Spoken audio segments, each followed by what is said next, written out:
What if I told you your thoughts, your choices, even your beliefs may not be yours? Every day, without realizing it, you're being steered, nudged, framed, and persuaded, not through force but through precision. Now here's the kicker. It works best when you think you're in control. This isn't science fiction, it's psychological manipulation, and it's happening in relationships, media, politics, marketing, even in conversations that seem innocent. These aren't tricks from some pickup artist blog. These are deep, clinically studied tools used by cult leaders, corporations, and sometimes people you trust. You've probably already fallen for some of them. In this episode, we're exposing 7 of the most powerful manipulation techniques ever discovered, and once you see them, they'll never work the same way again. Because the first step to reclaiming your mind is realizing it's already been taken. The mirror technique, becoming you to control you. One of the most disarming forms of manipulation doesn't come from attack, it comes from agreement. Flawless, effortless, and a little too perfect.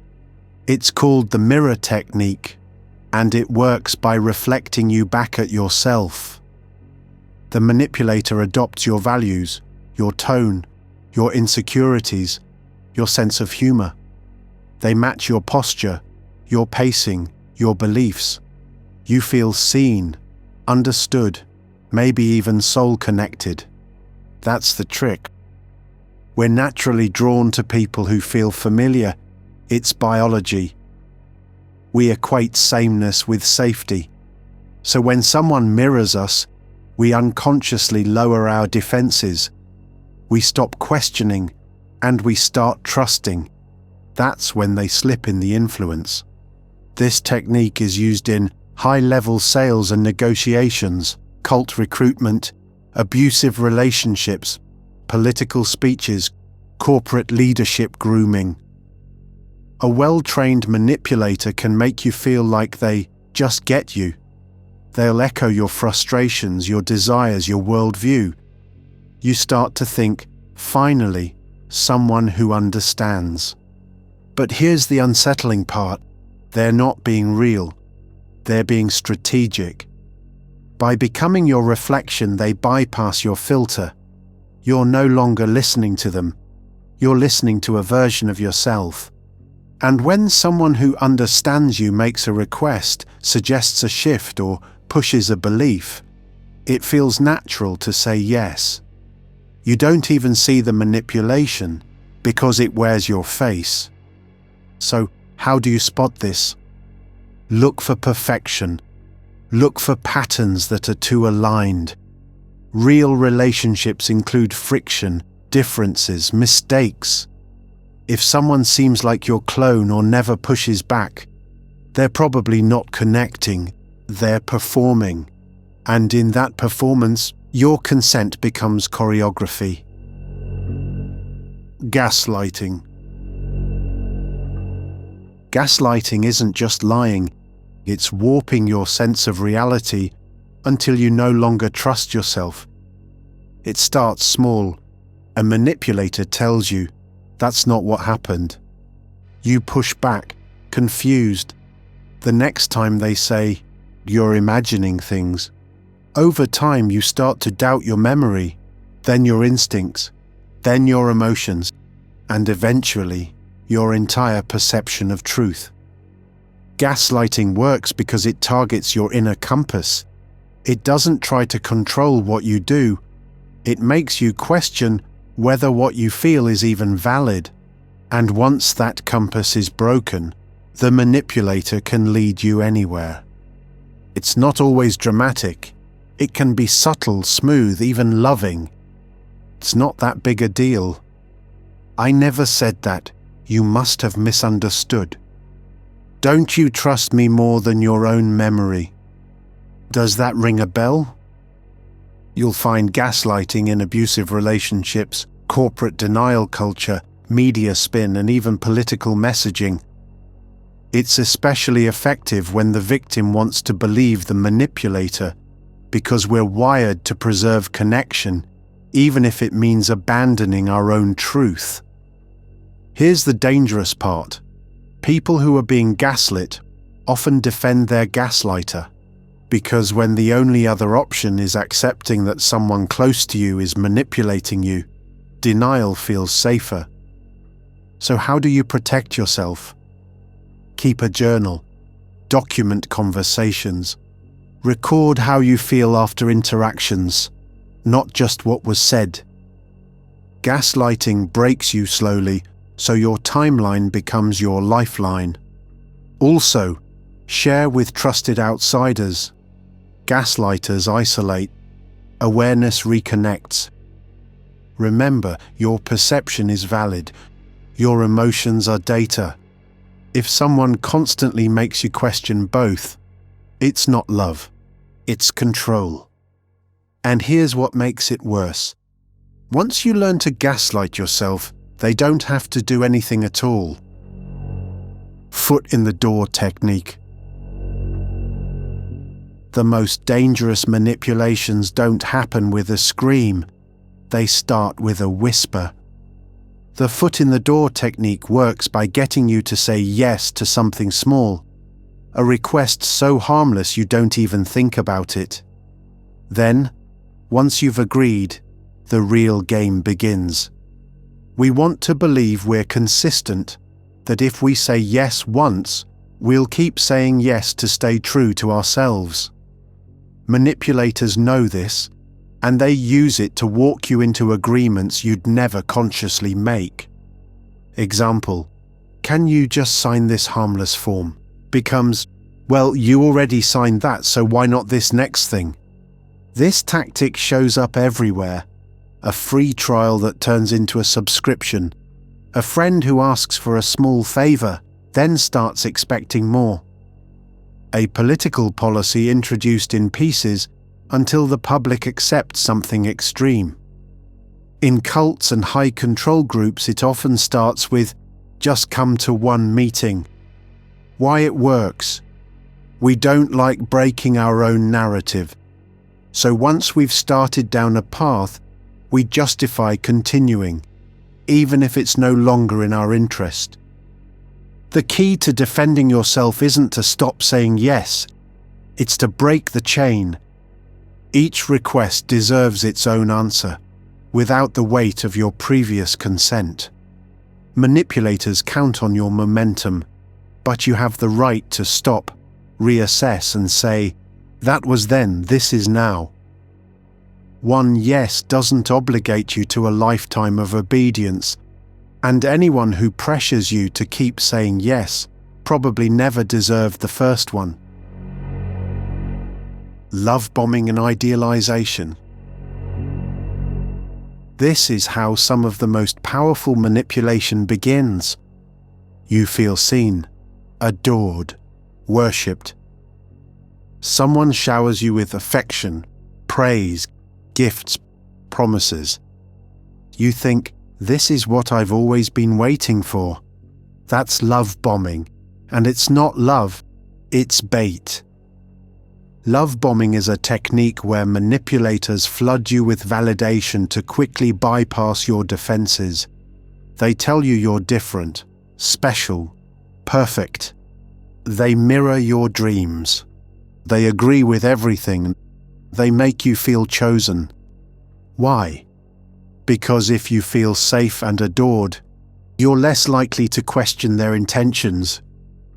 Then comes the shift. After the high, they withdraw.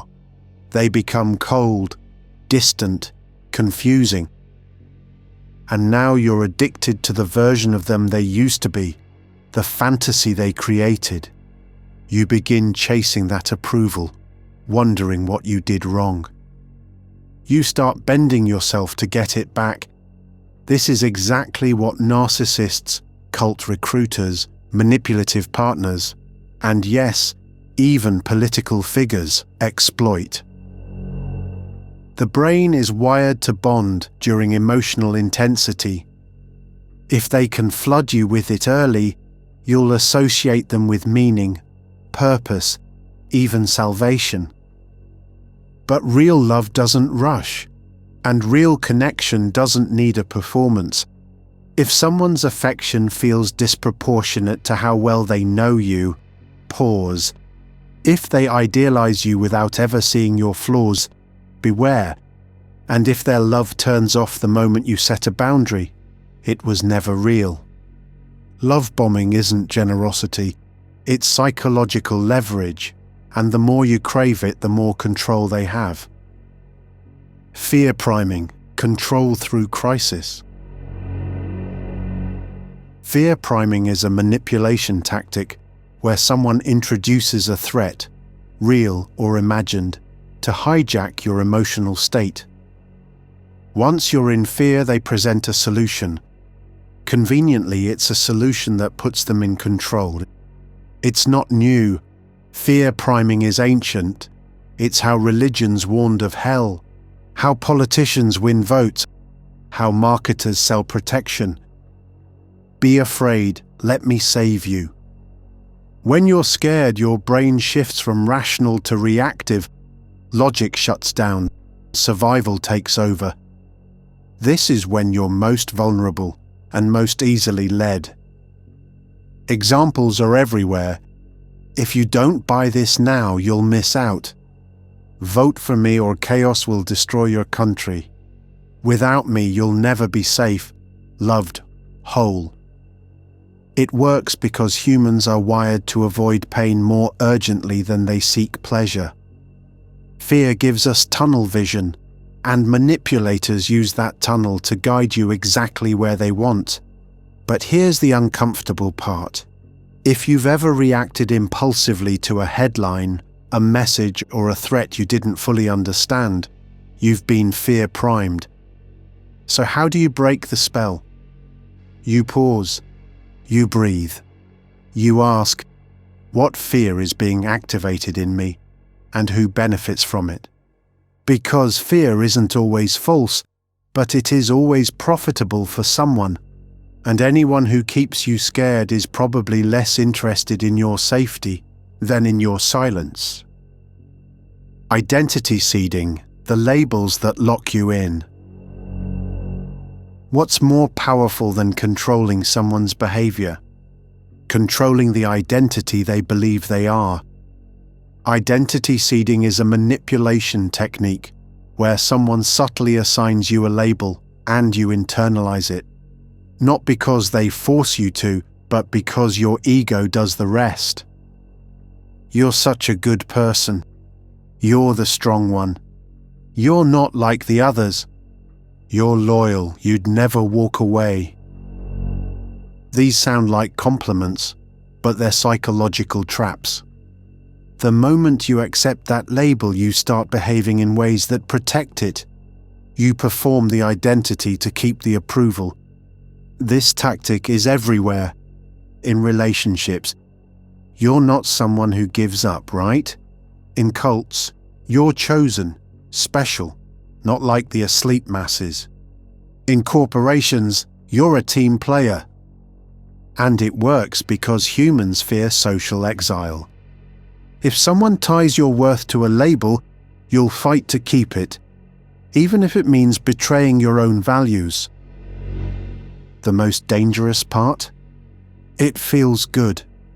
It feels like you're being seen, elevated, trusted, but really you're being shaped. So how do you defend yourself? Simple. Don't accept free identities. Ask yourself, do I want this role, or is it being offered to keep me in place? You are not a brand. You are not a role to be filled.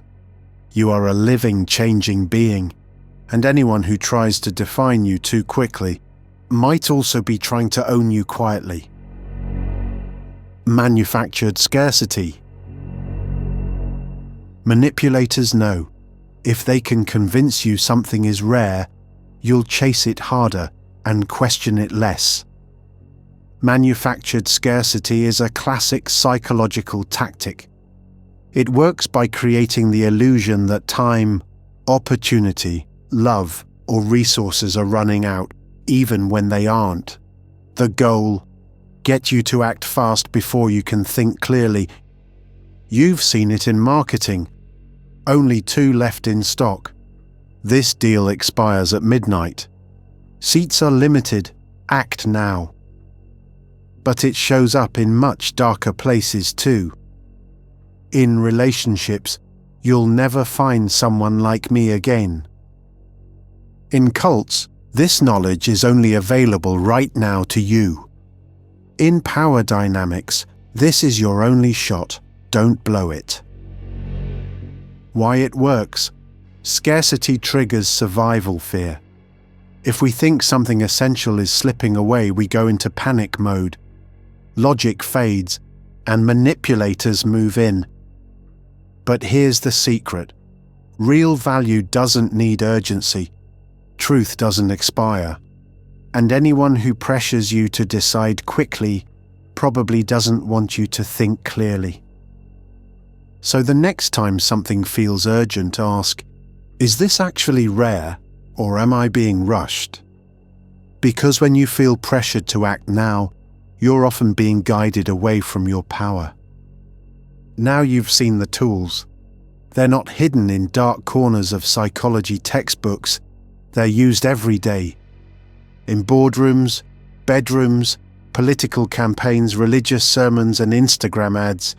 Manipulation works best when it's invisible, when you don't know it's happening, when it looks like love, or safety, or opportunity. But now, you can see it. That doesn't mean you'll never fall for it again, but it means you'll recognize the pressure, the confusion, the urgency. And in that moment you'll remember, I have a choice. This isn't about paranoia, it's about sovereignty, because the greatest defense against manipulation isn't fear, it's awareness. And if this episode helped you take one mask off, subscribe, stay sharp, stay awake. There's more they don't want you to see.